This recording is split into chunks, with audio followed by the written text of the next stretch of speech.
Theatre अगर करना है तो थिएटर मुझे लगता है होल सोल जानना कोई गलत चीज़ नहीं है, और आप जितना जानते हैं आप उतने आगे बढ़ते हैं। आंख दिखनी बहुत ज़रूरी है ऑडियंस को, क्योंकि सारे भाव तो आंख में आ रहे हैं ना। मान लीजिए कोई स्पॉट आपने बनाया है तो, और आपने आर्टिस्ट को भी जो है उस स्पॉट पे आके ही डायलॉग बोलना है, लेकिन थोड़ा सा इधर उधर जब हो जाते हैं तब आप लोग क्या करते हैं? आमतौर पे एक्टर कहता है मैं बैक स्टेज क्यों सीखूं? आप बैक स्टेज इसलिए सीखे क्योंकि आप अच्छे से दिखाई पड़े, और आप जिस भाव से, इमोशन से, फीलिंग से अपने डायलॉग को संप्रेषित करना चाह रहे हैं वो उस तरह से जा पाए। हमेशा theatre is a combination art है, सब चीज़ के कॉम्बिनेशन से बनता है। अभी जैसे कि आपने बताया कि आपने म्यूजिक भी किया, इसलिए बेहतरीन लाइटिंग कर पाते हैं, क्या यही बात सिनेमाटोग्राफर्स पे भी लागू होती है? मुझे कैमरे के हिसाब से भी सोचना पड़ा कि मुझे कम ज़्यादा करना पड़ेगा। आँख की लाइट वहाँ नहीं कर रहा था, वहाँ कैमरे की ही लाइट कर रहा था। हमारे यहाँ जितने लोग लाइट करते हैं एक्चुअली वो डिज़ाइन नहीं करते, एग्जीक्यूट करते हैं। लाइट डिज़ाइन का मतलब होता है लाइट को इन्वेंट करना। याद करें वो दिन जब आप पहली बार ऊपर चढ़े थे लाइट को सेट करने के लिए? हाँ, मतलब कैसा एक्सपीरियंस था? डर लगता था मुझे सीढ़ी पे चढ़ना। कोई थिएटर फेस्टिवल्स ऐसे आपने महसूस किए हैं कि क्यूरियो की तरह ही उन्होंने पहल की हो और लाइट डिजाइनिंग को सेलिब्रेट किया गया हो? कभी ऐसा कुछ हुआ है कि आप किसी शो की अभी लाइटिंग करने वाले हैं और इलेक्ट्रिसिटी की वजह से आपको वहाँ प्रॉब्लम आई, हाँ, और उसका क्या सॉल्यूशन आपने निकाला फिर? पेंटिंग्स हमें खूब देखनी चाहिए। पेंटिंग कंपोजिशंस के काम आती है कि कंपोजिशन कैसे बन रही है, लाइट पे वो पेंटर्स कैसे काम कर रहा है, किस तरह से देख रहा है लाइट को। शायद हम आम जिंदगी में वैसे लाइट को नहीं देखते पाते। क्या ऐसा आपका कोई सेक्रीफाइस रहा है शो मस्ट गो ऑन वाली थीम को जारी रखने के लिए? लोग कहते हैं थिएटर में पैसा नहीं है, मुझे तो आज तक दिक्कत नहीं हुई। अब आप थिएटर से क्या चाहते हैं? मुझे खत्म होने से पहले जो मेरे पास है लोगों को दे दूं। सबसे ज्यादा कीमती क्या है जो आपको थिएटर ने दिया है? सबसे ज्यादा पैसा अगर कहीं कमाया जा सकता है थिएटर और फिल्म लाइन में। कि एक्टिंग वाले को कोई दे ना दे, डायरेक्टर को कोई दे ना दे, लेकिन लाइट डिजाइनर को जरूर देगा। हमेशा ऐसे नहीं हो सकता ना थिएटर के, आप घर फूक के और थिएटर करते रहे और घर वाले कहे वाह बहुत बढ़िया। ताल तलैया बकरी गैया हुक्का बानी बन मितवारे, गाँव चलो गाँव रे, गाँव चलो गाँव। डांस परफॉर्मेंसेस में लाइटिंग और थिएटर प्ले में लाइटिंग, इनमें किस तरह से क्या डिफरेंसेस आप लेकर चलते हैं और कैसे मैनेज करते हैं उनको? मैंने कथक इसीलिए सीखा था कि मेरी बॉडी सही नहीं चलती थी, मेरे हाथ पाँव ऐसे उल्टे पुल्टे जाते थे। हम क्या होता है ना, अपनी इच्छाओं, अपनी चाहत, अपनी कामयाबी में इतना खो जाते हैं, लोग छूट जाते हैं।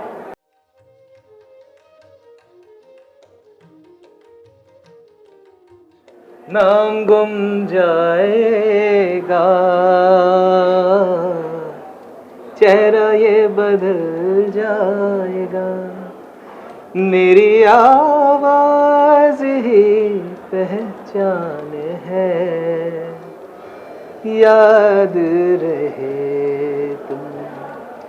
नमस्कार, अनकट टॉक्स विद पीबीडी में आपका स्वागत है। आपके साथ मैं हूं प्रशांत, ब्लड डोनर, और हमारे साथ आज जो ख़ास मेहमान बातचीत के लिए हैं उनके बारे में मैं आपको बताऊं, वो एनएसडी से पास आउट हैं और भारतेंदु नाट्य अकादमी से भी जो है उन्होंने ड्रामेटिक्स किया है, और उसके अलावा बहुत सारी उनकी उपलब्धियां हैं। एनएसडी में वो जॉब भी कर चुके हैं और भारतेंदु नाट्य अकादमी में फ़िलहाल वो जॉब कर रहे हैं, जहाँ से पढ़े हैं वहीं से जो है वो रोज़गार भी चला रहे हैं अपना। अभी मैंने जो गाना सुनाया उस गाने को थोड़ा सा लिंक करता हूँ यहाँ पर। नाम गुम जाएगा, नाम बदल जाते हैं, और नाम किन के बदल जाते हैं? कई चीज़ों के बदल जाते हैं, सरकारें बदल जाती हैं, हुकूमत बदल जाती है, तो फिर नाम भी बदलने स्वाभाविक है। जैसे कि सरकार अब आई है तो इलाहाबाद का नाम हुआ है प्रयागराज। जी हाँ, प्रयागराज की पवित्र धरती पर इन्होंने जन्म लिया और बहुत ही बेमिसाल कलाकार हैं, बहुत ही बेमिसाल इनकी लाइटिंग है, एक्टिंग भी इन्होंने बहुत की, डायरेक्शन भी इन्होंने बहुत किया, लेकिन साथ ही साथ इन्होंने एक टेक्निकल चीज़ को पकड़ लिया, लाइट डिज़ाइनिंग। जी हाँ, लाइट डिज़ाइनिंग। तो आज हमारे साथ हैं श्री गोविंद सिंह जी यादव। नमस्कार सर। नमस्कार, थैंक यू, आपने मुझे मौका दिया। आपके साथ बात करने का।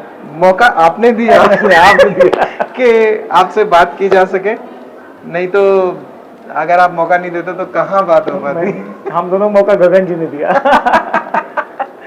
बिल्कुल, सबसे पहला सवाल, आर्ट ऑफ लाइट डिजाइनिंग हम लोग यहाँ खेला में सेलिब्रेट कर रहे हैं, तो इस ओवरऑल प्रोजेक्ट के बारे में, इस आयोजन के बारे में आपके क्या विचार हैं?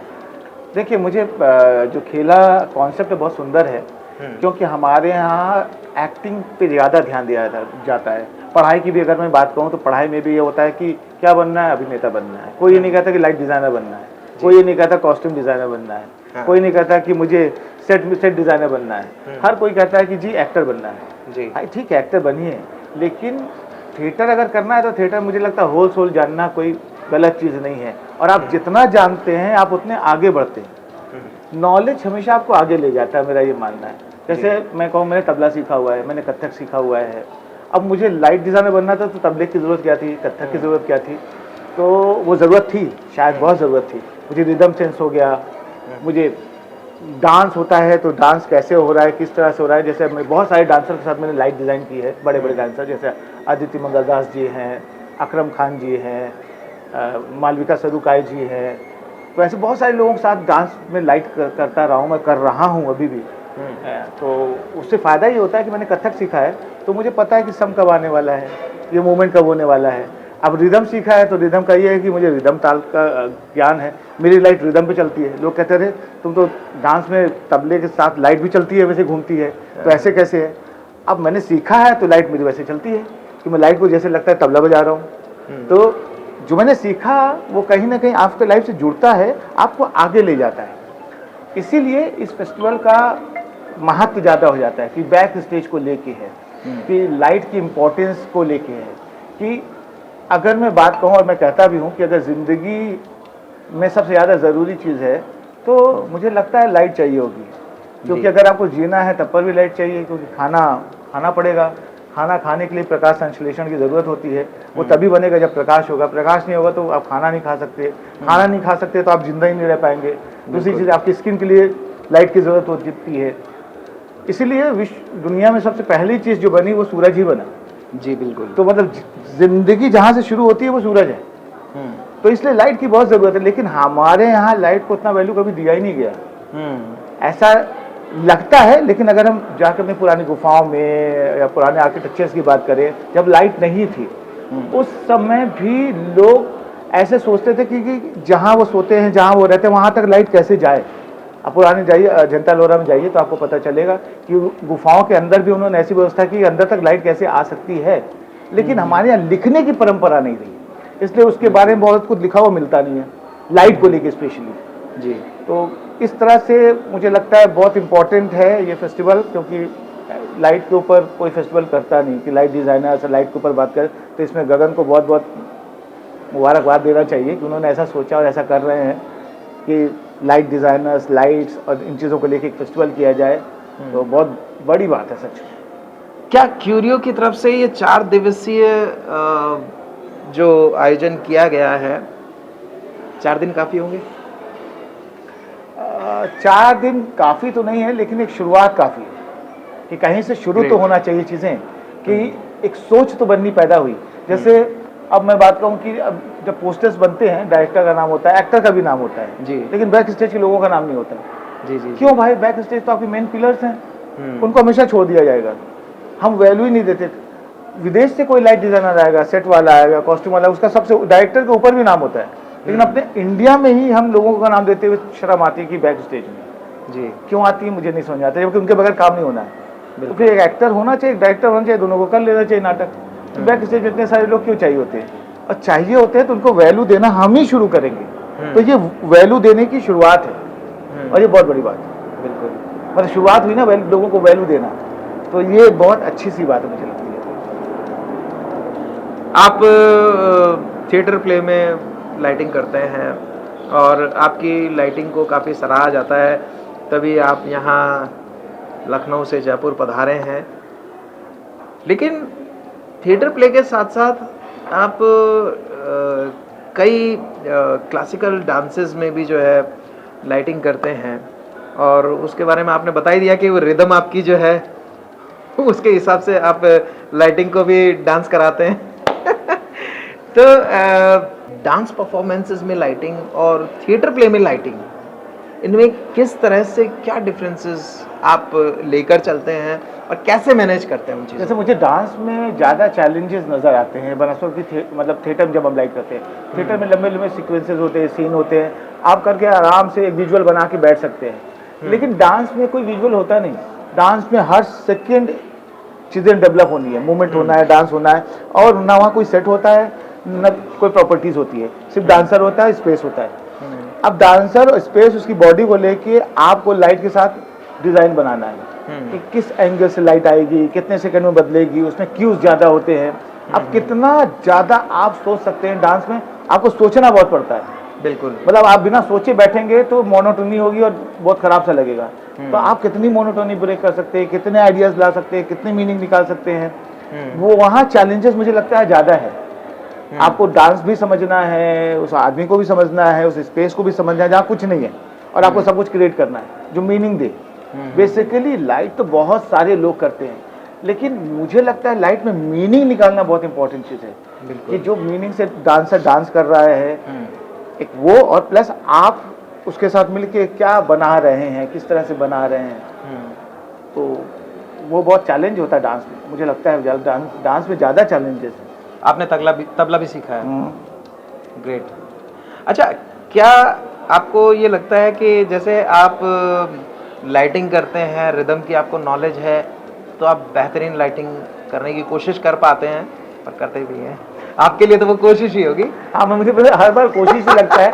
और प्लस क्या है ना, मैंने जहाँ काम किया ना, वो सारे लोग टीचर अच्छे बहुत थे। जैसे अगर मोहन महर्षि जी की बात करूँ, या आदित्य जी की बात करूँ, या राजेंद्र नाथ जी की बात करूँ, या अनुराधा कपूर की बात करूँ, या कीर्ति जी की बात करूँ, तो वो एक तरह से परफेक्शनिस्ट हैं जिनको छोटी छोटी चीज़ दिखाई पड़ती है। इसका 2-3 एग्जाम्पल देना चाहूँगा कि अनुराधा जी का एक प्ले है चिराबंदी वाड़ा करके है, तो उसकी लाइट कर रहा था, उसकी लाइट डिज़ाइन की थी दौलत दाना, यहीं के है दौलत वैद जी, मैं उनको असिस्ट कर रहा था। तो डिज़ाइन करके दादा ने छोड़ दिया, फिर मैं उसको ही ऑपरेट करता था, ऑपरेट सारा मैं ही करता था। तो एक दिन ये हुआ कि नाटक कर रहे थे, तो मैंने कहा इतनी छोटी सी इंटेंसिटी कम कर दूंगा, किसी को क्या पड़ेगा, ऐसे मस्ती करते करते थोड़ा सा कम कर दिया। मैम देख रही थी, तो मैंने कहा किसको क्या दिखने वाला है, किसी को कुछ नहीं दिखने वाला, कोई फर्क नहीं पड़ता। दूसरे दिन मैम कहती गोविंद कल तुमने थोड़ी सी लाइट कम की थी। मैंने कहा ये कैसे संभव है, मतलब ये तो नहीं हो सकता। मतलब फिर लगा कि नहीं, मतलब ये इसीलिए ग्रेट है क्योंकि इतना इतना देख पाते हैं, लेकिन ये बोलते उसी को हैं जिसको इसकी सेंस हो। सबको बोल के कोई फायदा नहीं। सेम राजेंद्र नाथ जी के साथ है, सेम अदिति जी के साथ, वो डांस करते करते दूसरे दिन बताती गोविंद वहाँ तुम्हारी लाइट जो आई थी देर में आई थी, तुम इतना मिस कर गए। मैं कहता था इनको डांस करते करते सेकंडों कैसे नजर आता है, वो नॉर्मल ऑडियंस नहीं देख सकती, इनको कैसे दिखता है। तो मतलब कितना पैशनेट होके वो डांस कर रहे हैं, कितना पैशनेट होके बैक स्टेज को सब वैल्यू देते हैं कि ना इतना सेकंड लेट हो जिससे गड़बड़ होता है मामला, कि आपको लगे ना लगे, किसी ऑडियंस को ना लगे, लेकिन वो सही होना चाहिए। उसी को तो कहते हैं परफेक्शन वाली बात, इतनी छोटी छोटी। इस बात के लिए M.K. रैना जी ने एक बार तारीफ भी की मेरी कि तुम जैसे मैं लाइट सोचा था वैसे लाइट किया, तुम्हारा परसेप्शन जो है लाइट को लेकर, अनुपात जो है ना, अनुपात का खेल ही तो लाइट है। किस अनुपात के साथ, इंटेंसिटी के साथ आप प्ले करते हैं, बढ़ गई खराब लगने लगेगा, सही अनुपात में गई तो ऑडियंस भी कहेगी क्योंकि लाइट पूरा मूड बनाने का काम करती है कि किस तरह से प्ले चलना है, किस तरह से प्ले को आपको ऑडियंस के सामने दिखाना है। वो लाइट बहुत अच्छे से करती है। अगर लाइट बंद कर दें तो कुछ दिखना नहीं है। आप बहुत अच्छा डायलॉग बोल रहे हैं, लेकिन मैं लाइट उल्टी पुल्टी कर दूँ तो डायलॉग का मतलब बदल जाता है। कि बहुत अच्छा सा कॉमेडी प्ले चल रहा है, उसकी लाइट मैंने बहुत डिबरी जैसे कर रखी, दिए जैसी, तो उसका कोई मतलब नहीं। वो कॉमेडी प्ले के लिए ब्राइट लाइट चाहिए, जो अच्छा खासा उसका एक्सप्रेशन दिखना है, चीज़ें दिखाई पड़नी है। जैसे प्रसन्ना जी का एक प्ले है, तारतुक कर रहा था, तो प्रसन्ना जी फुट में लाइट लगवाते थे, छोटी छोटी मिनिएचर्स लाइट जी। तो पहले लगता था क्यों लगवा रहे हैं, वो कहते थे मेरा कॉमेडी नाटक है, मुझे अपने एक्टर की आंख दिखनी जरूरी है, आंख नहीं दिखेगी तो बेकार है सब, क्योंकि मेन अभिनय जो है वो आंख से होता है, आई कॉन्टैक्ट। हाँ, और आंख दिखनी बहुत जरूरी है ऑडियंस को, क्योंकि सारे भाव तो आंख में आ रहे हैं ना। बिल्कुल बिल्कुल। आजकल की जो लाइट होती है, लाइट कर रहे हैं, लेकिन ये सब सोच नहीं है।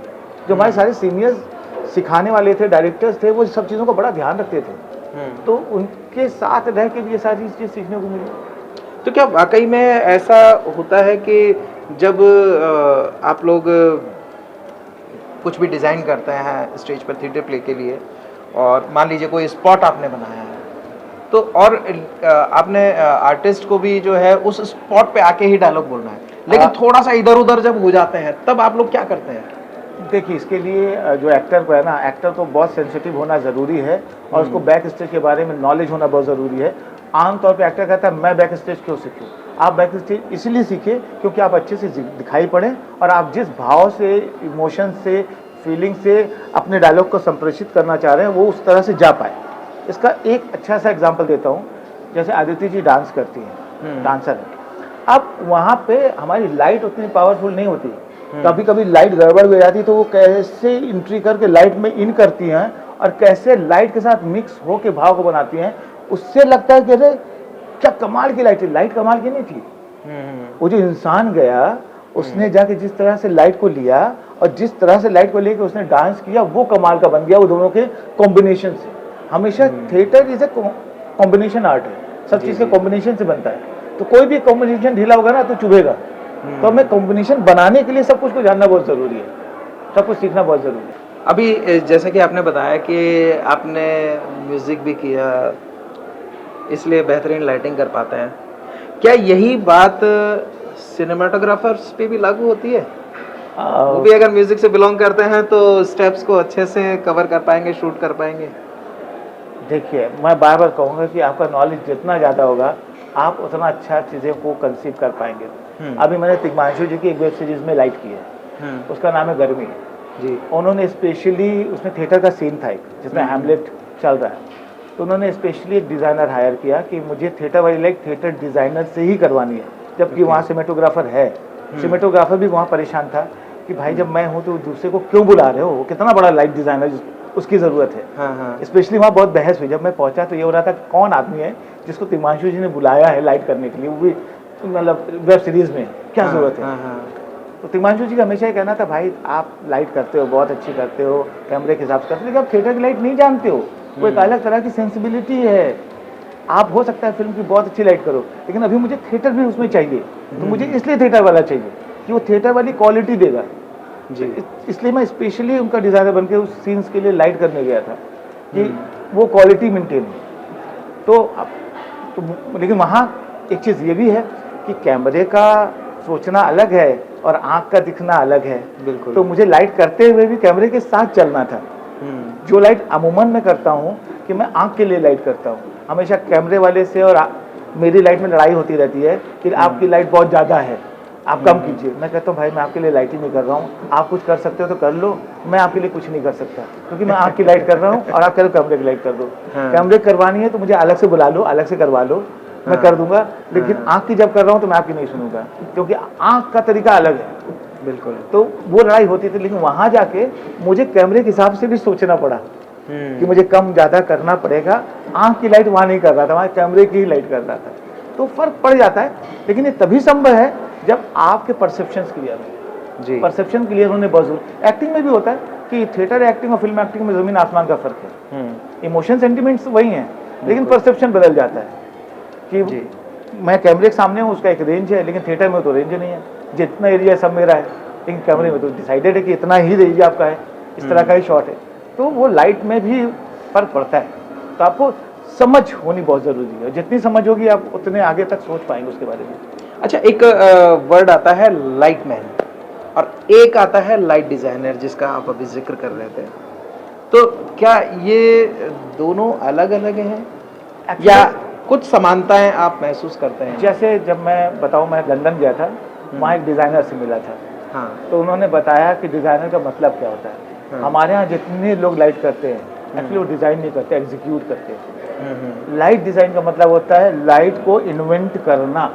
बिल्कुल। लाइट को इन्वेंट करके एक नया तरीके का डिज़ाइन क्रिएट करना। हम तो कोई लाइट इन्वेंट नहीं करते, हम लाइट को इधर घुमा देते हैं, उधर घुमा देते हैं, उसके एंगल से हम लाइट बना लेते हैं जी। लेकिन विदेश में जब लाइट करने की बात होती है तो वो लाइट भी इन्वेंट करता है कि उसको इस सीन में किस तरह का बल्ब चाहिए, किस तरह की लाइट चाहिए, किस तरह की चीज़ें चाहिए। वो मतलब होल सोल सोच उसकी होती है कि इस प्ले को कितना बना सकता है। तो हमने कहा हाँ ये तो होना चाहिए, जो इन्वेंट करे वो लाइट डिज़ाइनर है। इन्वेंट हम भी कर रहे होते हैं, लेकिन हम एंगल्स में ही सिर्फ इन्वेंट कर रहे होते हैं। कभी हम जाके किसी को नहीं कहते इस बार ना मुझे इतनी बड़ी एक बल्ब बना के दो, मैं इतना बड़ा सा बल्ब लगाऊंगा। जैसे कि अभी बात करें कि जितने भी मॉल देखिए, जितने भी शहर देखिए, वहाँ अलग अलग मॉल्स में अलग अलग तरह के बल्ब यूज़ होते हैं, अलग अलग शॉप्स में जी। वहाँ के लिए स्पेशल लाइट डिज़ाइन की गई, बल्ब डिज़ाइन किए गए। वो डिज़ाइनर्स हैं जो अलग अलग तरह के इन्वेंट करके नई नई चीज़ें लाते हैं। होना चाहिए हमारे यहाँ भी, लेकिन दिक्कत हमारे यहाँ है कि ना पैसा है, ना बजट है, ना चीज़ें हैं। अगर हम कहें किसी से कि एक बल्ब बहुत बड़ा सा चाहिए, उस बल्ब जलेगा, तो कहेगा इतना 1 लाख रुपए तुम्हारे बल्ब के लिए नहीं सकते, 1 लाख में 4 शो हो जाएंगे हमारे जी। तो वो भी दिक्कत है, लेकिन फिर भी हम सारे लोग बहुत कोशिश करते हैं कि अपने तरीके से चीज़ों को, नाटक को अच्छा बना पाए। लाइट मैन मेरे हिसाब से लाइट लगा दिया, लाइट कर दिया, लाइट हो गई। लेकिन जो डिज़ाइनर होगा वो अपना दिमाग चलाएगा। लाइट मैन लाइट को सिर्फ एग्जीक्यूट कर देगा।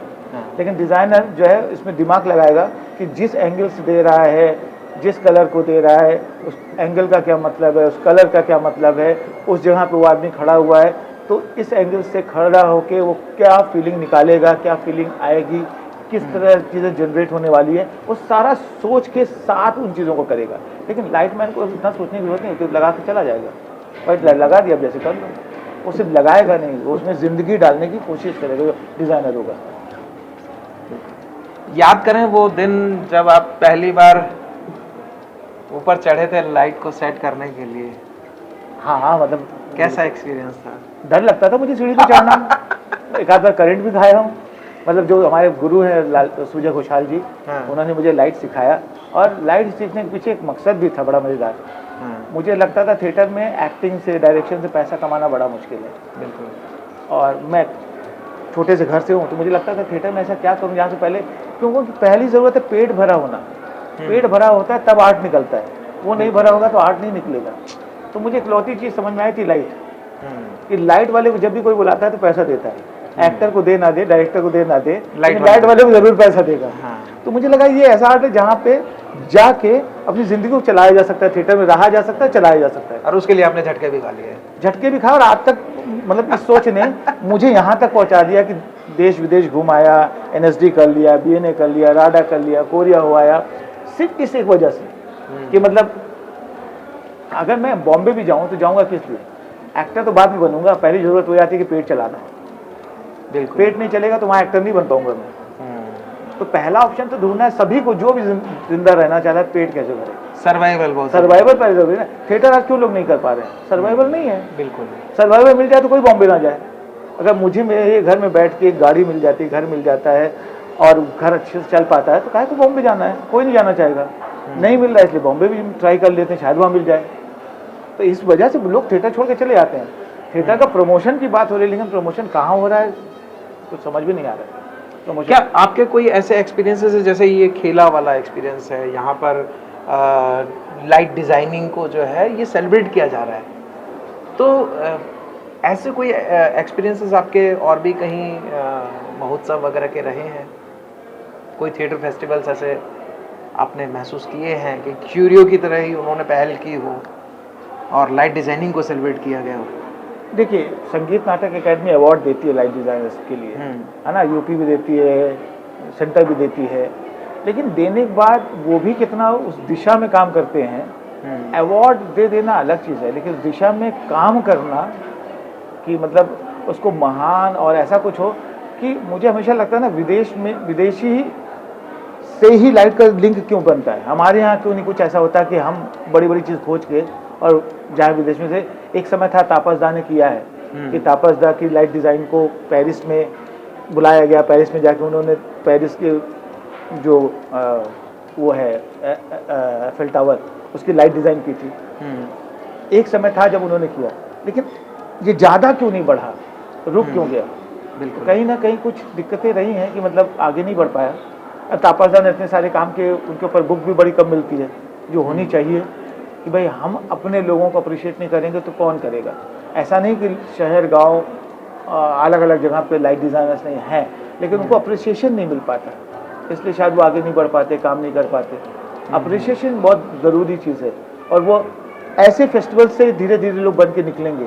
ऐसे फेस्टिवल और कि लोग होने चाहिए। हाँ, बहुत होने चाहिए कि मतलब बैक स्टेज को थोड़ा प्रमोशन तो चाहिए, नहीं तो बैक स्टेज में लोग कोई आना ही नहीं चाहता। आप किसी भी फॉर्म में ले लो, फोक फॉर्म में ले लो, किसी भी फॉर्म में ले लो, जो पीछे है वो आना नहीं चाहता क्योंकि वहाँ कुछ उसका प्रमोशन ही नहीं है। प्रमोशन होना बहुत ज़रूरी है, तो ये मुझे लगता है खेला जो है एक महत्वपूर्ण कदम है उस दिशा में। बिल्कुल।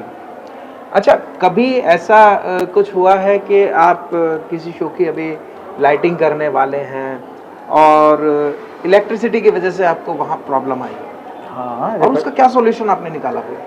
रिपेट्री का शो था या किसी को, मैंने रिपेट्री में बहुत साल काम किया है, लाइट भी की स्टेज मैनेजर भी रहा हूँ NSV रिपेट्री का। शायद उसका शो था या किसी का शो था, गांव में थे, लाइट चली गई। हाँ। तो वो लालटेन में कार की रोशनी में जला के वो पूरा नाटक हुआ। ग्रेट। तो ओपन में था क्योंकि लाइट चली गई, लाइट अब है ही नहीं, जनरेटर चल ही नहीं सकता, कुछ गड़बड़ हुआ था। बिल्कुल। तो वो कार की लाइट जला के और लालटेन जला के वैसे पूरा नाटक हुआ। तो मतलब ऑप्शन आपके पास हजार है, आपके पास सोच होनी चाहिए। बिल्कुल। मतलब किस समय कैसे सोच करके आप एग्जीक्यूट कर लेते हैं, सोच बड़ी इंपॉर्टेंट है। वही डिजाइनिंग है। सोच है तो डिजाइन आगे बढ़ेगी, सोच ही नहीं है तो मतलब कैसे आप सोच सकते हैं कि मतलब कोई भी चीज़ होगी। भाई कैंडल लाइट से भी अच्छी डिज़ाइन हो सकती है, लालटेन से भी हो सकती है। सोचने का तरीका है कि आप कैसे सोच रहे हैं। रतन थियाम सर के बारे में भी कुछ बताया जाता है कि कुछ नहीं, बहुत कुछ। अगर आज मैं लाइट डिज़ाइन के बारे में सोचा हूँ तो मेरी इंस्पिरेशन है रतन थियाम जी। मतलब उनका प्ले मैंने इलाहाबाद में देखा था, उत्तर प्रदर्शी। तो देख के बड़ा प्रभाव पड़ा था, इतना प्रभाव पड़ा था कि लाइट के बारे में सोचने लग गया कि मतलब क्या अद्भुत लाइट होती है। मतलब एक एक सीन ऐसे लगता है जैसे पेंटिंग बन रही है। तो उनके मैंने लगभग नाटक देखे हैं। और कभी मणिपुर गए हैं उनका नाटक गया हूँ, देखने? मैं मणिपुर गया हूँ, पूरा सेक्रेटरी में काम किया है। हाँ, क्या वो आपने वहाँ की थिएटर की लाइटिंग देखी है जो सूर्य की रोशनी को लेकर के वो खांचों को ऑपरेट किया जाता है? नहीं, जब मैं गया तो मैंने वो तो नहीं देखा, वो वाला चीज़। लेकिन मणिपुर गया हूँ, वहाँ फेस्टिवल हुआ था हमारा NSD का, और रतन दा के लगभग प्ले देखे हैं। मतलब एक प्ले वहाँ शिमला में हुआ था तो उसका टेक्निकल डायरेक्टर ही मैं था। जी जी। तो किस तरह से उनकी टीम काम करती है, किस तरह लाइट को लेके उनके अप्रोच है। पहली बात तो कंप्रोमाइज़ नहीं करते, और कंप्रोमाइज़ लाइट में होना भी नहीं चाहिए। बिल्कुल। किसी भी आर्ट में, चाहे एक्टिंग हो, चाहे डिज़ाइनिंग हो, चाहे डायरेक्शन हो, जहाँ कंप्रोमाइज़ शुरू हुआ वहाँ आपकी चीज़ें घटने लगती हैं, क्योंकि आप अपने आर्ट से समझौता करने लगे, स्तर गिर जाता है। तो रतन दा के उसमें ज़्यादातर देखा है कि काफ़ी हद तक कंप्रोमाइज़ नहीं होती, और शायद वही वजह है कि उनकी क्वालिटी को मेंटेन करता है। और प्लस उनके साथ जो लोग करते हैं उनका एक अलग जज्बा है काम करने का। उन्होंने एक टीम बनाई है जो अलग जज्बे के साथ काम करती है कि हमें 2 दिन चाहिए लाइट के लिए। पता चला 2 दिन, एक पूरी रात लगे हुए लोग लाइट करने के लिए कि ये वाला एंगल कैसे बनेगा, क्योंकि नए ऑडिटोरियम में गए वो एंगल जो उन्होंने बनाया वो वहाँ मिल नहीं रहा है। तो वो बांस बल्ली कुछ ना कुछ लगा के वो एंगल पे लाइट लगाएंगे कि मुझे यहाँ से चाहिए, क्योंकि जिस एंगल पे वो इफेक्ट बना है उसी एंगल पे बनना है, नहीं तो बदला तो इफेक्ट बदल जाएगा। बिल्कुल। ये ज़्यादातर लोग ध्यान नहीं देते। लेकिन अगर आप पेंटिंग देखें, जैसे आजकल मैं पढ़ाता हूँ तो पेंटिंग्स पे बड़ा काम करता हूँ।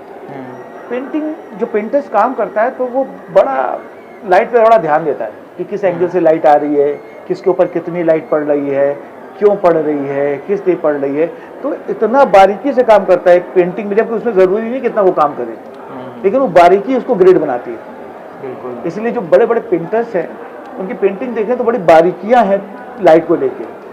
इसलिए हमें लाइट करनी है, इमेज के साथ पेंटिंग शैडोज प्रॉपर डिजाइन, तो पेंटिंग्स हमें खूब देखनी चाहिए। पेंटिंग कंपोजिशंस के काम आती है कि कंपोजिशन कैसे बन रही है, लाइट पे वो पेंटर्स कैसे काम कर रहा है, किस तरह से देख रहा है लाइट को। शायद हम आम जिंदगी में वैसे लाइट को नहीं देखते पाते। बिल्कुल। वो आदत डालनी भी जरूरी है ना कि देखा कैसे जाए। एक चीज़ हमारे बालभवन के सर थे अजीत विक्रनाथ जी, वो कहते थे, एक ही चीज़ बताई थी बड़ी अच्छे से कि ऑब्जर्वेशन। अगर आप थिएटर करना चाहते हो तो आपको 24 घंटे का ऑब्जर्वेशन होना चाहिए कि चीज़ों को देख कैसे रहे हैं, कि मतलब आपको दिखनी शुरू हो जाएंगी तो आपके दिमाग में चलना शुरू हो जाएगा, तो आप ऐसे ही बहुत सारी चीज़ें इकट्ठा करते रहोगे तो कभी ना कभी काम आएगी। क्योंकि तुरंत कोई चीज़ नहीं आती कि मतलब मैंने सोचा और आ जाएगी, वो सोच तुरंत नहीं बनती। सोच धीरे धीरे बनती है जब आप उसको भरते रहते हैं कि कभी किताबों से बनती है, कभी दुनियादारी से बनती है, कभी आपके एक्सपीरियंस से बनती है। इन सारी चीज़ों को मिला के एक सोच बनती है। तो सोच बनाने के लिए आपका देखना बहुत ज़रूरी है कि किस तरह से ज़िंदगी को, दुनिया को, समाज को देख रहे हैं। Show must go on. So must go on तो है, बहुत बड़ी लाइन कही जाती है थिएटर लाइन में और क्या ऐसा आपका कोई सेक्रीफाइस रहा है शो मस्ट गो ऑन वाली थीम को जारी रखने के लिए? वो उसके बारे में तो मैं कुछ नहीं कर सकता, बस मुझे ये है कि जब तक मुझे मज़ा आता है थिएटर में मैं कर रहा हूँ, और मैं क्लास 8 से कर रहा हूँ थिएटर, और अभी तक कर रहा हूँ, और मुझे बहुत मज़ा आता है। लोग कहते हैं थिएटर में पैसा नहीं है, मुझे तो आज तक दिक्कत नहीं हुई, मेरी ज़िंदगी बड़ी आसान। अब दूसरी बात बोलूं, आपको दिक्कत इसलिए नहीं है क्योंकि लाइटमैन को तो देंगे लोग, लाइट डिजाइनर को जब मैंने शुरू किया था, एक्चुअली था मेरे घर में मेरे पिताजी चौकीदार थे। हाँ। तो सोचिए वहाँ से यहाँ तक की जर्नी है, नज़दीक विदेश की बड़ी जर्नी है। मुझे कहीं और चले जाना चाहिए था, लेकिन मुझे मज़ा आता गया, मैं काम करता गया, रास्ते बनते गए। अगर आप ईमानदारी से काम कर रहे हैं, कोई भी काम, और मन लगा के कर रहे हैं, आपका लालच नहीं है, तो आपको मिलती है चीज़ें। आप क्या होता है थिएटर में आने से पहले आदमी कहता है मुझे क्या मिलेगा। तो एक टीचर, बहुत सारे टीचरों की देन हुए हैं, तो वो कहते थे, सचिन तिवारी जी इलाहाबाद से, कहते जब तक तुम सोचोगे तुम्हें क्या मिलेगा, तुम्हें कुछ नहीं मिलेगा। तुम देते जाओगे तुम्हें मिलता जाएगा, लेकिन जब डिमांड करोगे तो तुम्हारे पास जीरो नजर आएगा। तो तुम दो तो देते जाओ, सोचो मत क्या मिलेगा। अब आप थिएटर से क्या चाहते हैं? थिएटर से क्या चाहता हूँ मैं पता नहीं क्या चाहता हूँ, मतलब मुझे करना मज़ा आ रहा है, और जो मन कर जाता है वो कर लेता हूँ थिएटर में। और चाहता हूँ कि बहुत सारे अच्छे बच्चे निकलें, क्योंकि मैं पढ़ाता हूँ, टीचर हूँ, तो मेरी इच्छा ये होती है कि मतलब बहुत सारे मेरे जैसे निकले, मुझसे अच्छे निकले, मुझसे अच्छा थिएटर करें, आगे बढ़े। शायद इसीलिए मैं एनएसडी छोड़ के बीएनए आ गया। मैं टीचर बनना चाहता था, एनएसडी ने मुझे 4 बार मौका ही नहीं दिया, हर बार काट कूट के बराबर कर दिया। तो मैंने कहा ठीक है, मुझे टीचर बनना है तो मुझे बनना है। मैंने बीएनए में अप्लाई किया, बीएनए में हो गया, तो मैंने कहा ठीक है मैं जा रहा हूँ, वहाँ से वहाँ चला आया। क्योंकि मुझे लगता था कि मुझे ख़त्म होने से पहले जो मेरे पास है वो लोगों को दे दूँ, मुझे कुछ लेके नहीं जाना। तो इस चक्कर में मैं बीएनए चला आया, टीचर बन गया, और मैं अपनी कोशिश ज़रूर करता हूँ कि बच्चों को ज़्यादा चीज़ें मुझसे मिल पाएँ। अभी जो कल आप प्ले देखेंगे हम तुम, उसमें मेरी स्टूडेंट मेरे साथ एक्टिंग कर रही है, मेरे स्टूडेंट लाइट कर रहे हैं, मेरा स्टूडेंट साउंड कर रहा है, ग्रेट है ना। जो मुझे अभी पढ़े हैं वो सारे लोग उसमें काम कर रहे हैं, ग्रेट। और क्या चाहिए कि मतलब आपका स्टूडेंट आपके साथ काम करे, या आपके ऊपर जाए, मतलब नाम रोशन करें। एक टीचर की उपलब्धि है कि उसके स्टूडेंट आगे बढ़े, ग्रेट है ना। मतलब मैं बीएनए में इस तौर पे लगा रहता हूँ कि वो सारे लोग आगे बढ़े, बस कुछ हो जाए। क्योंकि थिएटर ने नो डाउट, क्योंकि हर किसी को एक समय में अपनी सारी चीजें दूसरों को देनी ही है, और दे के जाना चाहिए। देने से फैलती है वो चीज़। हाँ, अपने पास रख के कोई बढ़ती है, अपने पास रख के कोई फायदा नहीं। थिएटर ने आपको बहुत कुछ दिया है, बहुत कुछ, इतना प्यार दिया, और क्या चाहिए। प्यार के अलावा जिंदगी में क्या चाहिए। पैसा बहुत हो गया, करोड़ों पति हो जाऊँ लेकिन कहाँ जाऊँगा। प्यार से बड़ी चीज़ कोई चीज़ है। सबसे ज़्यादा कीमती क्या है जो आपको थिएटर ने दिया है? थिएटर ने एक समझ दी है मुझे, सोचने का तरीका दिया है मुझे। मैं अपने आप में अपने लिए सोच पाता हूँ, लोगों के लिए सोच पाता हूँ। जिस तरह का व्यक्ति था मैं जब शुरू में था, डांस करने जाता था कथक, मैं आंख मिला के ऐसे देख नहीं पाता था, मैं ऐसे रहता था, ऐसे करके डांस करता था। अब मैं आंख मिला के, एक समय ये भी था कि जितना मैं आज बोल पा रहा हूँ, नहीं बोल नाटक होता था, मैं कहता था मैं नहीं बोलूंगा, मैं आप लोग बोल लो, मैं जा रहा हूँ, मुझे नहीं बोलना है। आज मैं बोल रहा हूँ, ये सब थिएटर की देन है। अगर मैं जैसा भी दिख रहा हूँ वो थिएटर की देन है। बहुत लंबा समय मैंने गुजारा थिएटर में, तो बड़ा मजा आता है मुझे, इसलिए मैं 24 घंटे थिएटर कर पाता हूँ, क्योंकि मजा आता है। मजा नहीं आएगा तो आप नहीं कर पाओगे। बिल्कुल।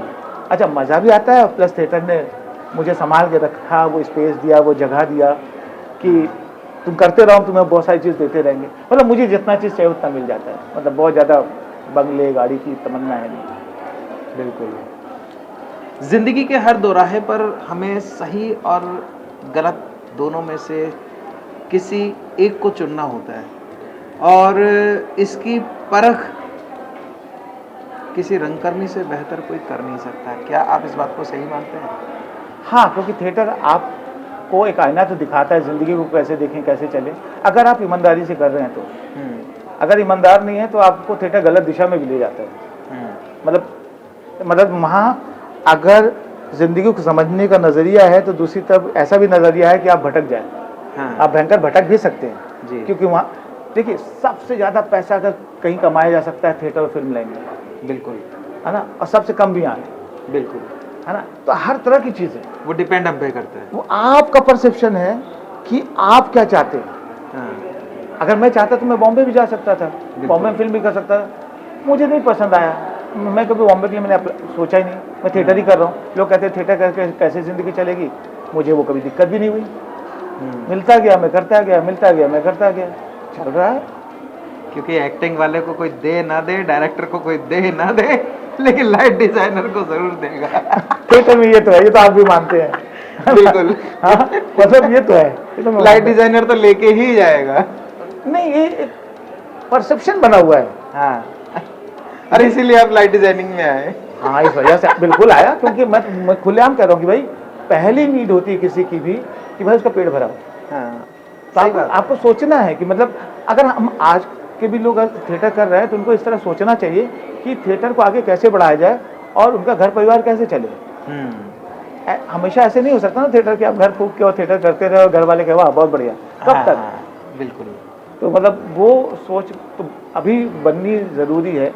सरकार काम कर रही है, रेपेट्रीज दिए हैं, कितने सारे ग्रांट दिए हैं, लेकिन वो भी बहुत चैनलाइज नहीं है कि उससे लोगों के घर गृहस्थी आसानी से चल पाए। वो चैनलाइज नहीं है, उसको थोड़ा चैनलाइज करना पड़ेगा। सरकार कोशिश करती है, फिर भी कहीं कहीं कुछ रह जाता है। संगीत नाटक अकादमी से भी आप पुरस्कृत हैं। हाँ, मुझे बिस्मिल्लाह का अवार्ड मिला हुआ है, मनोहर सिंह अवार्ड मिला है। आप जहाँ जॉब कर रहे हैं वहाँ से भी आपको पुरस्कृत किया गया। मनोहर सिंह अवार्ड मिला है जी। NSD से भी आप पुरस्कृत हुए लाइट डिजाइनिंग में। अब आपसे बेहतर कौन जानता होगा कि रंगमंच पर शुरुआत अगर कोई सिर्फ और सिर्फ लाइट डिजाइनिंग में आने के लिए करना चाहता है, लाइट डिजाइनिंग फील्ड में ही आने के लिए कोई रंगमंच शुरू करना चाहता है, तो उसको क्या करना चाहिए? उसको जाके क्या एक्टिंग करना उसके लिए जरूरी होगा? सब चीज़ ज़रूरी है, एक्टिंग भी ज़रूरी है, डायरेक्शन भी ज़रूरी है, कॉस्ट्यूम के बारे में भी जानना ज़रूरी है, सेट के बारे में क्योंकि ये जो है ना कॉम्बिनेशन का आर्ट है। ओके, सिर्फ लाइट जानना, मतलब लाइट डिजाइनर को डायरेक्शन की भी नॉलेज होनी चाहिए, एक्टिंग की भी नॉलेज होनी चाहिए, बिल्कुल होनी चाहिए, क्योंकि कॉस्ट्यूम की भी बिल्कुल होनी चाहिए। अब मैं अदिति जी के साथ या किसी के साथ जब लाइट करता हूँ तो मुझे कॉस्ट्यूम की वो भेजते हैं कि गोविंद ये मेरा कॉस्ट्यूम है, तुम किस तरह का कलर यूज़ करने वाले हो देख लो, मेरा कॉस्ट्यूम किल नहीं होना है। मालविका सरू का एक बहुत बड़ी डांसर है, मालविका जी, जब उनकी मैं लाइट कर रहा था तो उन्होंने कहा गोविंद देखो, पहले हम लोग काम करते थे दिया बत्ती में, भरतनाट्यम होता था, अब दुनिया बदल गई, परसेप्शन बदल गया, ग्लोबलाइजेशन हो गया, तुम डिज़ाइन करो लेकिन डिज़ाइन हावी नहीं होना है, मेरा कॉस्ट्यूम दिखना याद रखना, क्योंकि भरतनाट्यम की जो प्लेट्स यूज़ होती हैं उसका अपना मतलब है, मेरे चेहरे के भाव दिखने हैं उसका मतलब है। तो अब भाव, कॉस्ट्यूम सबको मुझे समझना है, तब जाके मैं सही चीज़ कर पाऊंगा, नहीं तो सिर्फ लाइट जलाऊंगा और बुझाऊंगा। तो ये सारी चीज़ें पता होनी ज़रूरी है। अब एक्टर अभिनय कर रहा है, मुझे एक्टिंग पता नहीं है, उसका भाव पता नहीं है, मैं लाइट जलाऊंगा तो किस इंटेंसिटी से जला रहा हूँ, किस इंटेंसिटी से उठा रहा हूँ, कैसे शार्प फेड आउट करना है, फेड इन करना है, अगर उसकी फीलिंग मुझे नहीं पता है तो वो मर्जी नहीं करेगा, हो तो जाएगा लेकिन सब आर्टिफिशियल लगेगा। तो आर्टिफिशियल ना लगे तो आपको एक्टिंग का दर्द पता होगा, तब तो आप लाइट कर रहे होगे कि वो भाई कितने पेन से 1 महीना रिहर्सल किया हुआ है और आपने 1 सेकंड झटक से करके उसकी पूरी मेहनत खराब कर दी। तो आपको वो दर्द तभी पता चलेगा आप कभी नहीं किया हो, आप कभी। इसीलिए NSD में भी देखिए कर्मचारियों को लेकर नाटक किया जाता है। क्यों? कि कर्मचारी को एक बार पता चले कि जो आप लिख रहे हो बाबू बन के, जिनके लिए कर रहे हो वो बहुत मेहनत करते हैं। बिल्कुल सही बात है। इतना आसान नहीं है, आपका काम भी मेहनती है लेकिन उनका काम भी है। तो आप उस दर्द को आप भी समझे, वो भी आपके दर्द को समझे, तब जाके एक आर्ट या एक इंस्टीट्यूट डेवलप हो सकता है। तो इसलिए मुझे लगता है कि जैसे अब मैं एक्टिंग क्यों कर रहा हूँ, मैं तो लाइट डिज़ाइनर हूँ, बिल्कुल मुझे क्या पड़ी थी एक्टिंग करने की, लेकिन हर किसी को लगता है ना कि बड़ा एक्टर सब कुछ कर सकता है, लाइट वाला कुछ नहीं कर सकता। मैं कहता हूँ सब, हर आदमी हर चीज़ कर सकता है और हर आदमी को हर चीज़ ज़्यादा पता होनी चाहिए, अपने स्किल्स पे काम करना। हाँ, स्कूल को बढ़ाने में क्या जाता है। अगर मैंने 4 चीज़ें और सीख ली तो मैं तो अमीर हो गया ना। जैसे मैं तबला का एग्जांपल दे रहा था, कॉस्ट्यूम का एग्जांपल दे रहा था, अगर मैं तबला ना सीखता, मैं डांस ना सीखता तो मैं उस डांस को कभी नहीं समझ पाता। जिस सच में आप कभी आप लाइट देख लो मेरी, वो मूव करती हुई लाइट होगी। मालविका जी ने मुझसे बोला कि कोई तो भरतनाट्यम सीख लो। मैंने कहा क्यों? कथक में तो अद्भुत लाइट करते हो। मैंने कहा जितने डांस फॉर्म पे लाइट करूँगा मैं सब डांस फॉर्म सीख लूँ, उस मेरी ज़िंदगी में तो संभव नहीं है। लेकिन एक दिन जब मैं एक भरतनाट्यम की लाइट कर रहा था, देन आई रियलाइज दैट कि मुझे सच में वो भरतनाट्यम पूरा पता होना चाहिए था, क्योंकि मैं बहुत जगह पे ऐसा सोच नहीं पा रहा था कि यहाँ क्या होना है। तो मुझे उस आर्ट फॉर्म के बारे में पता नहीं। उस दिन मैंने सोचा कि अब कभी भरतनाट्यम में किसी और डांस की लाइट करूँगा तो मैं कहूँगा पहले मुझे पूरा 15-20 दिन समझाओ कि आप जो डांस कर रहे हो इसमें एक एक चीज़ है क्या, कि जब मैं लाइट करूँ तो आपके हाथ पाँव एक्सप्रेशन के साथ मैं भी उसमें वर्क दे पाऊँ, उसके लिरिक्स भी समझ में हाँ, आने चाहिए। नहीं तो क्या फ़ायदा मेरे लाइट करने का अगर मैं उसमें उतना नहीं दे सकता तो। बिल्कुल। तो ये सेंसिटिविटी की बात है कि आप कितने सेंसिटिव हो अपने काम को लेकर। आमतौर पर लोग इतने नहीं होते, लोग रिहर्सल ही नहीं देखते कर देते। लाइट डिजाइनिंग के लिए और क्या क्या आना ज़रूरी आप समझते हैं? एक्टिंग हो गया, डायरेक्शन हो गया, कॉस्ट्यूम हो गया, साउंड की नॉलेज हो गई, इनके अलावा देखिए अब क्या हो रहा है लाइट में ना, बहुत सारी चीज़ें लगातार चेंज हो रही है। इक्विपमेंट चेंज हो रहा है, कंसोल चेंज हो रहा है, डीमर चेंज हो रहा है। आपको लगातार जिस आर्ट में है उस आर्ट के इक्विपमेंट के साथ बने रहना बहुत ज़रूरी है। जो चेंजेस आ रहे हैं उस चेंज के साथ आपको हमेशा रहना है।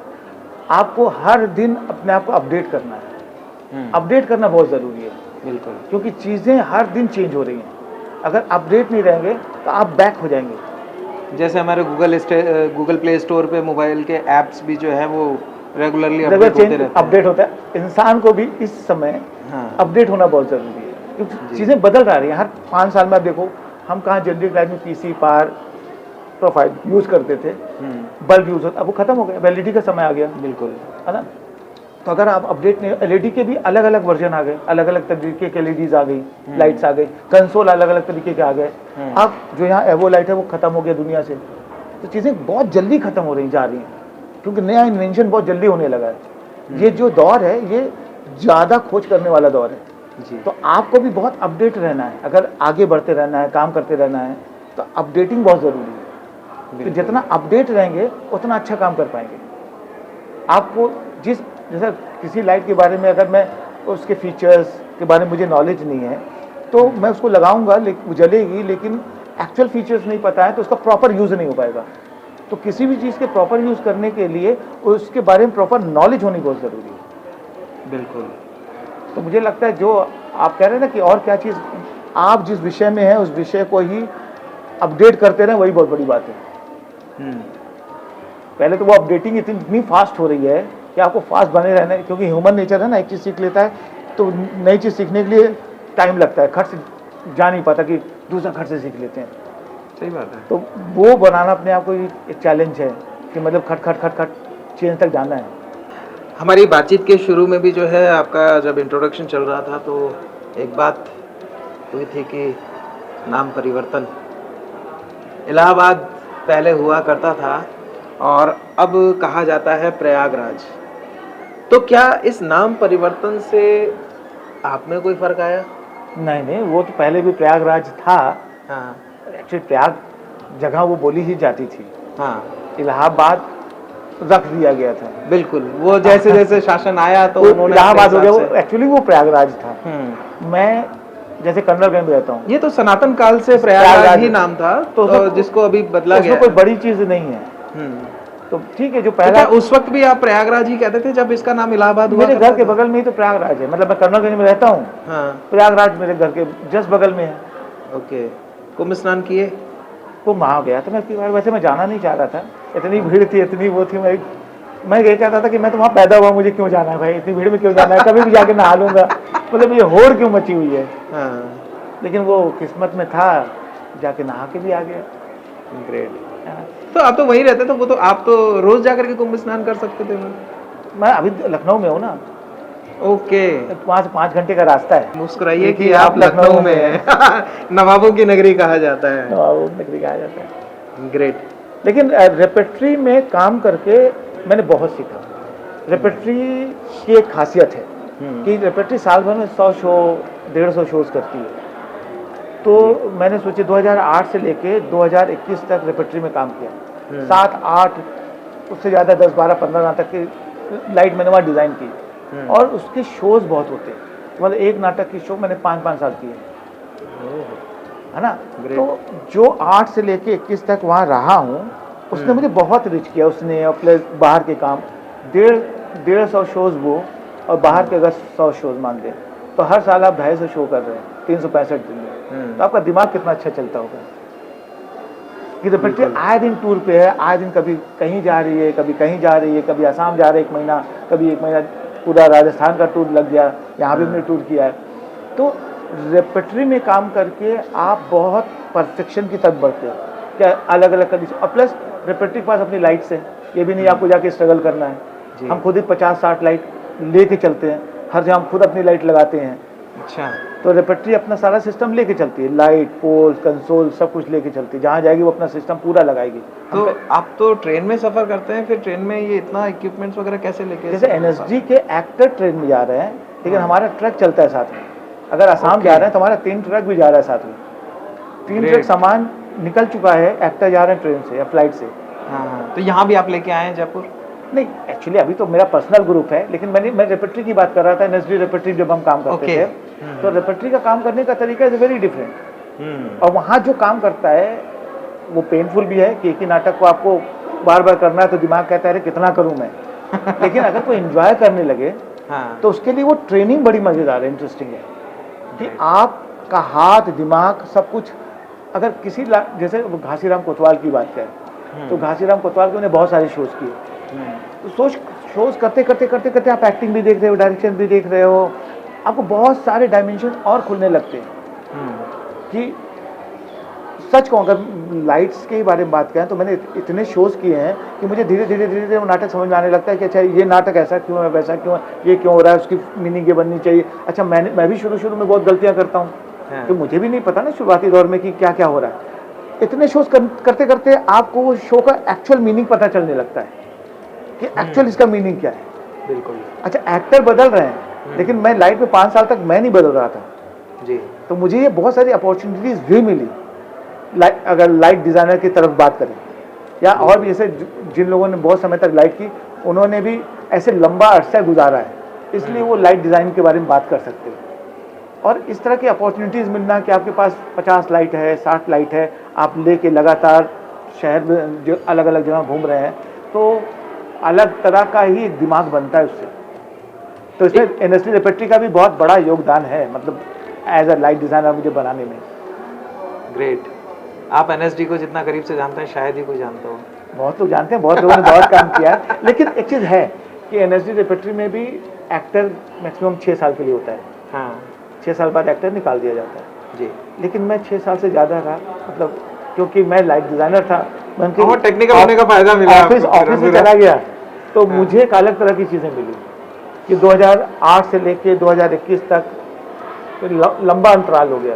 बिल्कुल। तो वहाँ बहुत सारे नाटक की लाइट डिज़ाइन भी की, बहुत सारे नाटक। भारंगम में 10-10 नाटक होते थे जिसका लाइट डिज़ाइनर हूँ, क्योंकि बाहर भी कर रहा हूँ, यहाँ भी कर रहा हूँ, वहाँ भी कर रहा हूँ। मेन चीज़ है कि आपको अपने काम से बहुत प्यार होना चाहिए, तभी आप टिक सकते हैं कहीं। प्यार होना बहुत ज़रूरी है। ग्रेट। प्यार चाहिए, काम के साथ बहुत लगाव चाहिए, कुछ भी हो तो मज़ा आता है काम करने में। हो सकता है पैसे हो ना हो, लेकिन प्यार होता है तो आपको हमेशा एंड ऑफ द डे खुशी मिलती है। ये हुआ। एक बहुत ही खूबसूरत गीत है, चौदहवीं का चांद हो या आफताब हो,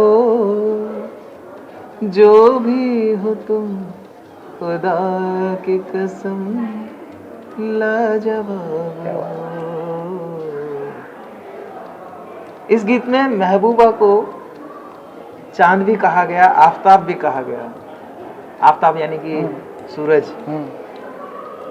तो दोनों के दोनों लाइट सोर्स है, लेकिन आर्टिफिशियल है और एक इसलिए वो दोनों चीज कही गई।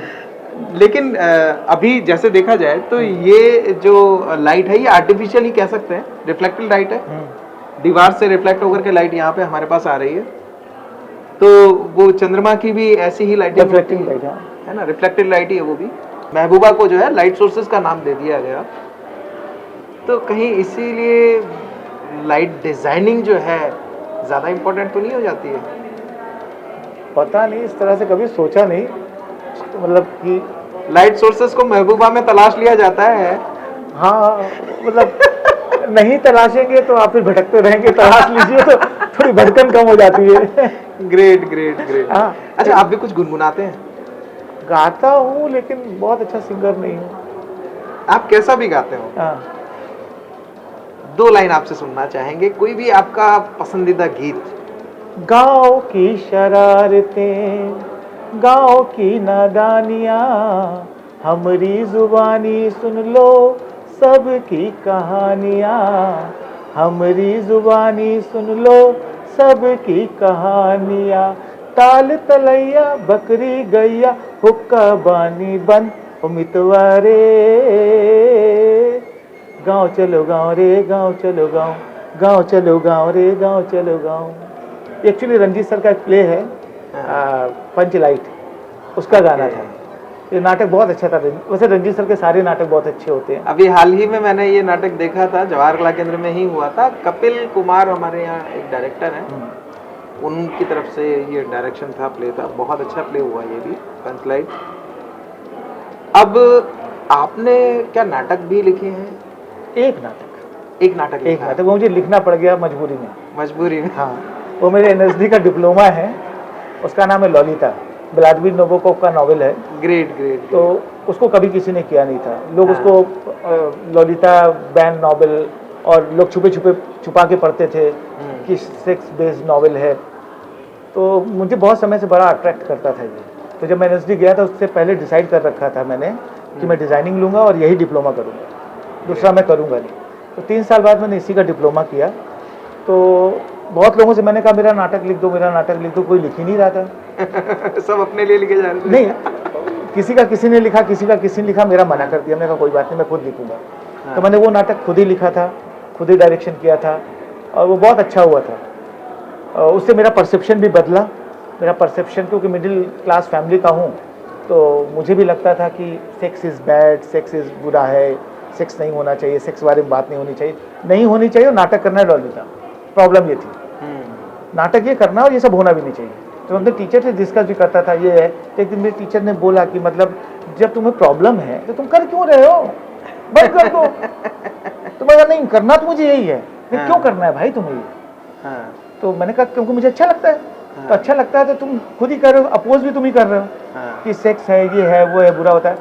तो उन्होंने मुझे धीरे से बहुत अच्छे से पढ़ाया, समझाया। अनुराधा मैम ही हमारी गाइड थी, उन्होंने मुझे, मेरा परसेप्शन बदल दिया मैम ने। मैम ने कहा कि देखो हर चीज़ जो है ना, वही खजुराहो का टेम्पल है और वही सेक्स है। इस डिपेंड परसेप्शन कि आप, उन्होंने यहाँ तक बोला कि तुम जहाँ से पैदा हुए हो ना, वो भी सेक्स के बाद ही होता है। बिल्कुल। तो हर चीज़ परसेप्शन है। देखो तो वहाँ से जन्म भी होता है, देखो तो गंदा भी होता है। तो अपना देखने का तरीका बदलो कि तुम चीज़ों को देखते कैसे। तो वहाँ से बहुत सारी चीज़ें मेरी बदली। वो मिडिल क्लास फैमिली की जो एक सोच होती है ना, वो सोच भी बदल गई। नहीं तो मैं उसी में जीता था, बड़े सोच में, क्योंकि मिडिल क्लास फैमिली से था। तो लगता था कि ये गलत है, ये सही है, ये।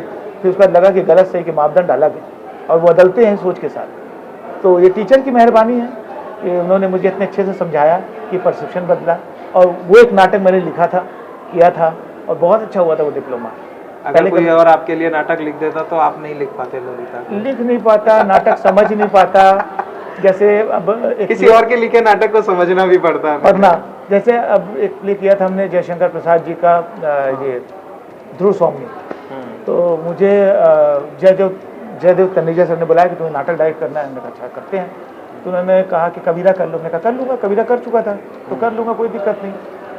फिर उनका नहीं तुम कबीरा मत करो। मैंने कहा पहले मुझे आवर टाउन बोला, फिर कबीरा बोला। हमने कहा आवर टाउन कर लूँगा, कबीरा कर लूँगा। फिर उनका नहीं, तुम दोनों मत करो, तुम ध्रुव स्वामी करो। वहाँ पे मैंने कहा मैं ध्रुव स्वामी नहीं करूँगा। क्यों? हमने कहा नहीं, मेरे फ्लेवर का नाटक ही नहीं है, ऐसे नाटक मुझे पसंद नहीं, मुझे नहीं करना ऐसे नाटक। तो क्यों नहीं? मैंने कहा नहीं, ये राजा महाराजा वाला एक कठिन नाटक जयशंकर प्रसाद, ना मुझे नहीं करना। तो मेरे साथ कोई था, उसने बोला कि अरे क्यों परेशान करो, कर लो ना। हमने कहा अरे मुझे समझ में नहीं आएगा, मुझे इसमें कोई इंटरेस्ट नहीं है। मना करते करते आखिर में ये हुआ कि तुम्हें तो ध्रुव स्वामी करना है। मैंने कहा ठीक है भाई, करते हैं। जब ध्रुव स्वामी करने लगा तब मुझे रियलाइज़ हुआ कि अगर ध्रुव स्वामी नहीं करता तो मुझे भाषा क्या होती है वो पता ही नहीं चलता। क्या भाषा यूज़ की है जयशंकर प्रसाद जी ने, कितनी प्यारी भाषा है, और एक शब्द का कितना मतलब निकल रहा है उस नाटक से पता चलता है। हम उसे छोड़ के बैठे हुए थे क्योंकि हम क्यों पढ़ें, क्यों करें, किस लिए करें। तो वो जब करना शुरू किया, जानना शुरू किया, तो उससे भी बहुत सारी चीज़ें खुली। तो वही जो थिएटर से मैं शुरू से कह रहा हूँ, जब आप पढ़ते हो, उस चक्कर में फंसते हो, आप वहाँ जाते हो, तब आपको धीरे धीरे आपका नॉलेज बढ़ता है। ये तो हमारी चीज़ को नकार रहे होते हैं, क्यों, काहे, किस लिए, क्योंकि ह्यूमन नेचर वो नकारता पहले है, एक्सेप्ट बाद में करता है। एक्सेप्ट शुरू में नहीं कर पाता, हर चीज़ को पहले बोलेगा ना, क्योंकि अपने आराम में खलल नहीं डालना चाहता वो। तो आपको हमेशा आराम से छोड़ना पड़ेगा, तब जाके बात बनेगी थिएटर में। थिएटर में हर कोई आता है तो थोड़ा चाहता है आराम, वो फिल्म वाला आराम मिल जाए। आराम है, लेकिन थोड़ी मेहनत के बाद आराम मिलेगा। शुरू में तो मेहनत ही है, मेहनत है, लगाव है, इंटरेस्ट है, और पैसा भी है। ऐसा नहीं पैसा नहीं है, लोग कहते हैं थिएटर में पैसा नहीं, मैं नहीं मानता। अगर ईमानदारी से अच्छे से काम करें तो पैसा भी है। मतलब गगन भाई को ले लीजिए, थिएटर से ही कर रहे हैं सब कुछ, ऐसी कोई दिक्कत नहीं है ना। करते हैं, थिएटर में लगे रहते हैं 24 घंटे, लेकिन बहुत ईमानदारी से करते हैं, है ना। फेस्टिवल भी कर रहे हैं। थिएटर करना और ईमानदारी से थिएटर करना, दोनों में फर्क है। और लगे रहना, आपको मिलती चीज़ें। आप सोचो कि मुझे क्या मिल रहा है, मेरे पास ये नहीं, मेरे पास फिर मत करो। वो तो उसका तो कोई एंड है ही नहीं। बिल्कुल, मतलब चाह तो फिर ख्वाहिशें तो लगातार अनंत बढ़ती है ही जाती है कि मतलब ये होगा तो वो जाना चाहिए, वो होगा तो वो जाना चाहिए, फिर अनंत है। ग्रेट।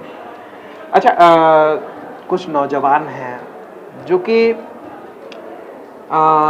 सब्र नहीं रख पाते, और उनको लगता है कि मैंने साल भर थिएटर कर लिया लेकिन अब तक मुझे कुछ मिला ही नहीं है।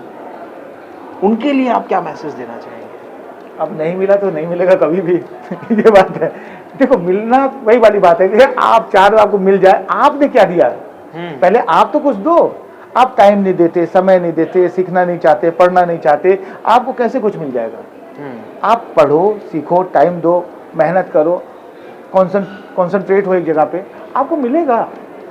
आप तो 10 दिन करने के बाद कहते हो रिजल्ट मिल जाए। भाई ठीक है, रील बना लो, रील में भी सबको रिजल्ट नहीं मिलता। रील के लिए भी बहुत मेहनत करनी पड़ती है।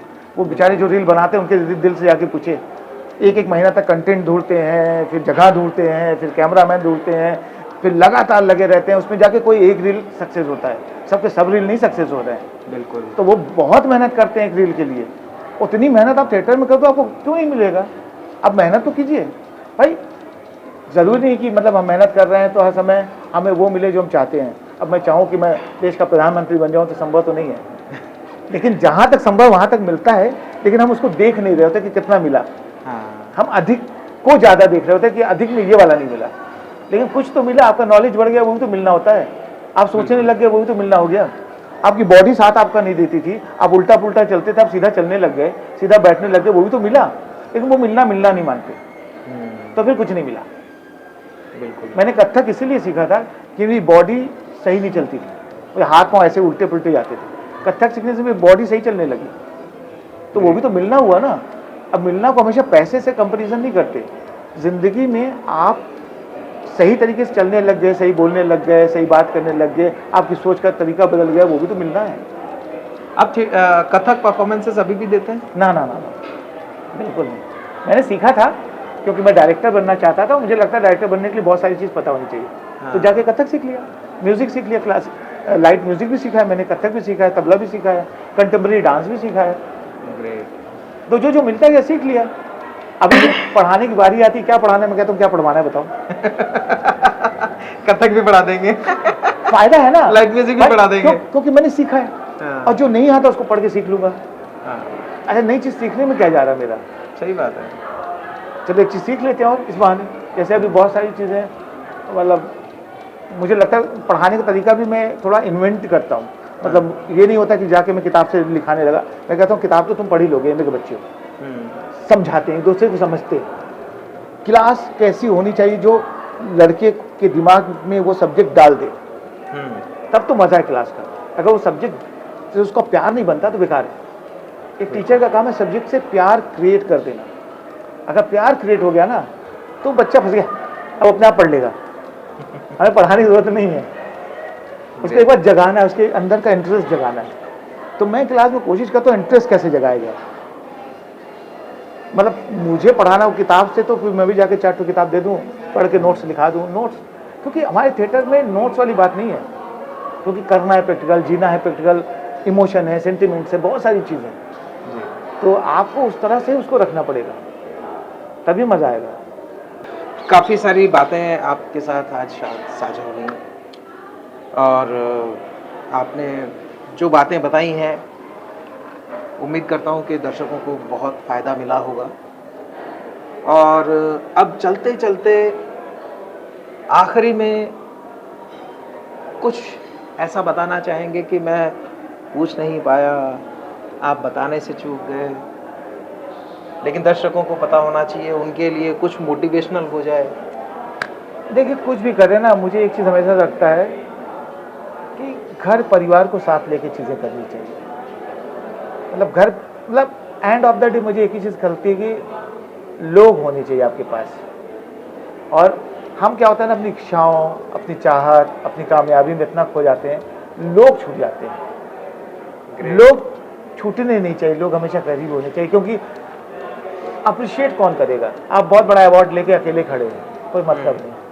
अवार्ड के साथ लोग हों आपके, तब अवार्ड या ज़िंदगी का मतलब है।